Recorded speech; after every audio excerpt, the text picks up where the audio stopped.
आज हम Godzilla dominion book को एक्सप्लेन करने वाले हैं शॉर्ट में।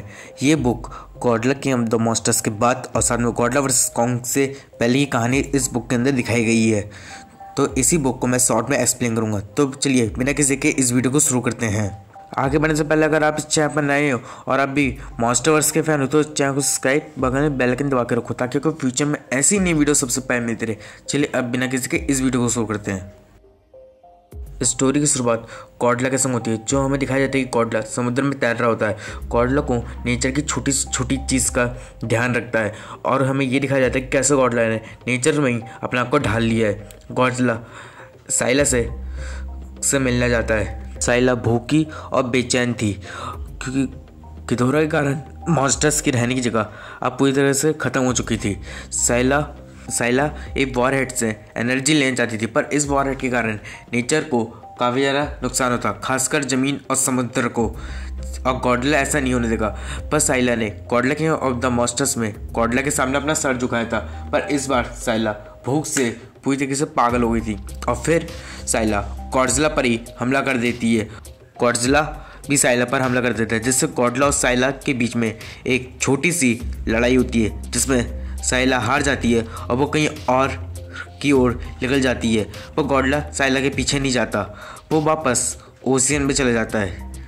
गॉडजिला ये देखता है कि गिधोरा के जागने से दुनिया में काफ़ी ज़्यादा बदलाव आ गए थे, पर गिधोरा की मौत के बाद से अब सब कुछ पहले जैसा ठीक होने लगा था, पर अभी धरती पूरी तरीके से हील नहीं हो पाई थी। गॉडजिला मुरझाई गई जिंदगियों को वापस देख रहा होता है। एक टाइटन अमूजक भ्यूमंत के इलाके पर कब्जा करके उसे अपना बनाना चाहता था, पर गॉडजिला के अनुसार भ्यूमंत इस इलाके के लिए बिल्कुल परफेक्ट है। इसलिए गॉडजिला भ्यूमंत की ओर से अमूजक से लड़ाई लड़ता है।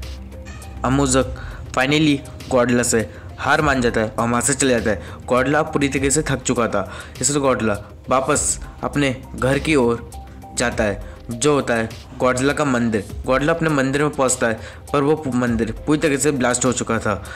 गॉडजिला को वहाँ पर सेरेज़ावा की भी याद आ रही होती है। गॉडजिला जानता था कि सेरेज़ावा ने उसके लिए अपनी जान दे दी।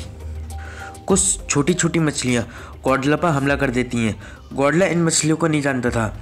जब ये जगह बर्बाद हुई तब ये पोर्टल ओपन हो गया, जहाँ से छोटी छोटी मछलियाँ बाहर आकर गॉडजिला पर हमला कर रही थी। ये मछलियाँ अपने लीडर का कहना सुनती हैं और फिर इन मछलियों की लीडर आती है जो गॉडजिला पर हमला करती है, पर गॉडजिला किसी तरह उसे मारकर उस पोर्टल को बंद करके वहाँ से चले जाता है। गॉडजिला अपने नए घर की तलाश जारी रखता है। इस बीच ये बताया जाता है कि कैसे गॉडजिला नेचर के बहुत ज़्यादा करीब है। एक तरीके से गॉडजिला नेचर का ही एक हिस्सा है। और फिर गॉडजिला को मोंथरा की भी याद आ रही होती है सेरेज़ावा के संग, क्योंकि गॉडजिला किसी भी चीज़ को भूलता नहीं है। गॉडजिला जानता है कि मोंथरा और सेरेज़ावा ने उसके लिए अपनी कुर्बानी दे रखी है। गॉडजिला किसी और को भी सेंस कर पा रहा होता है। एक टाइटन नामक कीका कुछ मछुआरों के जाल में फंसा हुआ होता है। ये जाल इलेक्ट्रीफाइड था। गॉडजिला नामक कीका को फ्री कर देता है। मछुआरे ये देखकर गॉडजिला पर जाल फेंकते हैं, जिससे गॉडजिला भड़क जाता है और उन मछुआरों की बोट पर ही हमला कर देता है। और जहाँ तक कि ये गॉडजिला का सबसे पहला हमला था ह्यूमंस पर।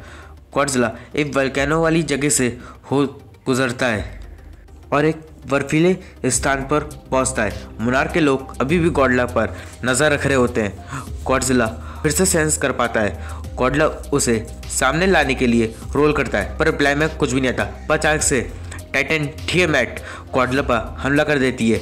गॉडजिला भी टाइटन थियामैट पर हमला करता है। टाइटन थियामैट गॉडजिला से बहुत ज़्यादा पावरफुल थी, पर गॉडजिला थियामैट से भी ज़्यादा पावरफुल होता है। गॉडजिला किसी तरह थियामैट को जमीन पर लाने की कोशिश करता है और जिसमें गॉडजिला कामयाब भी हो जाता है। गॉडजिला फाइनली थियामैट को हरा देता है और थियामैट माँ से चली जाती है। गॉडजिला थियामैट को मारता नहीं, क्योंकि गॉडजिला की थियामैट से कोई जानी दुश्मनी होती ही नहीं है।